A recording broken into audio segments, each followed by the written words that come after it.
2016 সালে অনূর্ধ্ব-19 বিশ্বকাপের পরেই ঋষভ পান্থকে দলে নিয়েছিলেন দিল্লি ক্যাপিটালস।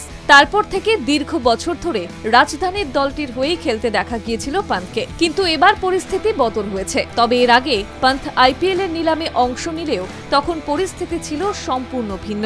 ঋষভের কাছে নিলামের এই অভিজ্ঞতা তার নতুন বলেই পান্থ নিজের দাম জানতে চেয়ে সোশ্যাল মিডিয়ায় একটি পোস্ট করেছেন। সেখানে পান্থ লেখেন, নিলামে যদি আমার নাম ওঠে আমি কি বিক্রি হব, হলে কত মূল্যে।